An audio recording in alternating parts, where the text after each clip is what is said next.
मागील काही महिन्यात जयगड ते हातखंबा या रस्त्यावरील अपघातांचं प्रमाण मोठ्या प्रमाणात वाढलेलं पाहायला मिळत आहे। जयगड परिसरात JSW पोर्ट आणि आंग्रे पोर्ट यांच्या माध्यमातून या रस्त्यावरून अवजड वाहनांकडून कोणतीही खबरदारी न घेता मालवाहतूक राजरोज सुरू आहे। जीवघेणे अपघात होत आहेत, पण प्रशासनाकडून त्यावर उपाययोजना होत नसल्याने मंगळवारी जयगड रस्त्यावर खंडाळा सामाजिक संस्थेच्या नेतृत्वाखाली ग्रामस्थ रस्त्यावर उतरले। मार्गावरून डंपरद्वारे होणारी अवजड वाहतूक रोखून धरत ग्रामस्थांनी मागे न हटण्याचा निर्धार केला। K28 AB 0686 नंबरची गाडी आहे।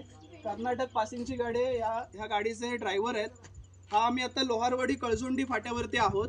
मी आता ह्या सगळ्या गाड्या माझ्या पुढे आहेत। बघा, ही योगेश ती गाडी आहे बघ, त्याच्यावरती डबर बघ कुठे आहे तो। या अशा सगळ्या ह्या रांगेत गाड्या आहेत। ह्याच्यातून रोज एवढ्या मोठ्या प्रमाणात, ही आजची गोष्ट नाही, रोज इतक्या मोठ्या प्रमाणात ह्या गाड्यातून दगड वाहून नेला जातो। आणि आता मी या रस्त्यावरून तिकडून येत होतो पोलिसऱ्याकडून, माझ्या पुढे ह्या दोन गाड्या होत्या, यातला एक दगड ह्या गतिरोधक वरती पडला। नशिबाने मी कार मध्ये होतो म्हणून वाचलो। महिन्याभरापूर्वी असाच एक घटना इथे रिंगीवाडी फाट्यावरती झाली। एका मुलाच्या डोळ्यावरती बरोबर दगड बसला, पण त्याची चर्चा झाली नाही। या सगळ्या गाड्या जर तुम्ही बघाल तर या सगळ्या कर्नाटक पासिंगच्या गाड्या आहेत। याच्या गाडीवरती कुठेही ताडपत्री नाही आणि ही 100% ओव्हरलोड गाडी आहे। 15 दिवसापूर्वी प्रांतानं पत्र दिलं या संदर्भामध्ये की या निवळीपासून हातकंब्यावरती जी मालवाहतूक केली जाते त्या मालवाहतुकीवर कोणाचंही नियंत्रण नाहीये। आता मुद्दा असा आहे की RTOचे नियम ह्याच्यात नक्की कुठे आहेत? खुलेआम ओव्हरलोड वाहतूक केली जाते, कुठलीही त्याच्यावरती ताडपत्री नाही, कुठलीही प्रिकॉशन नाहीये। लोकांचा जीव गेल्यावर आपण या ठिकाणी पंचनामा करायला येणार आहोत का? म्हणून आता मी जयगड पोलीस स्टेशनचे PI आहेत पाटील साहेब, त्यांना कॉल केलाय, त्यांना या ठिकाणी बोलवलंय। मला याच्याशी काही देणं घेणं नाही, ही गाडी कोणाची, याचे मालक कोण आहे। माझा मुद्दा इतकाच आहे की या रस्त्यावरून जाताना जीव मुठीत घेऊनच जावा लागतोय। आणि परवा पत्रामध्ये देखील मी प्रांतसाहेबांना हेच सांगितलं होतं की निवळी ते हातकंबा रोड हा सर्वसामान्य लोकांच्या मृत्यूचा सापळा बनलाय आणि प्रशासनाचं पूर्णपणानं दुर्लक्ष या गोष्टीवरती। तुम्ही जर रांगेत या सगळ्या गाड्या बघा, योगेश या गाड्या दाखव सगळ्यांना, या सगळ्या रांगेतल्या गाड्या, एकाही गाडीवरती कुठेही ताडपत्री नाहीये, कुठेही ताडपत्री नाहीये। म्हणजे आम्ही त्या पद्धतीनं दररोज जीव मुठीत घेऊन इथून चालायचंय का?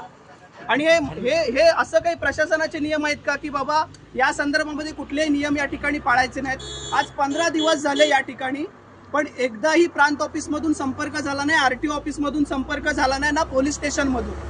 म्हणजे दुर्घटना झाल्यावर सगळं प्रशासन जागं होतं, पण दुर्घटना व्हायच्या आधी आम्ही काही काळजी घेणार आहोत का? या रस्त्याला आम्हाला खड्डे पडलेले आहेत, या रस्त्याला इतके खड्डे पडलेले आहेत की या खड्ड्यांमधून या अशा पद्धतीच्या ज्या ओव्हरलोड गाड्या जात आहेत त्या खड्ड्यामध्ये गाडी अडकली, दगड समजा पडला एखाद्याच्या डोक्यावर, मग आम्ही जागे होणार आहोत का?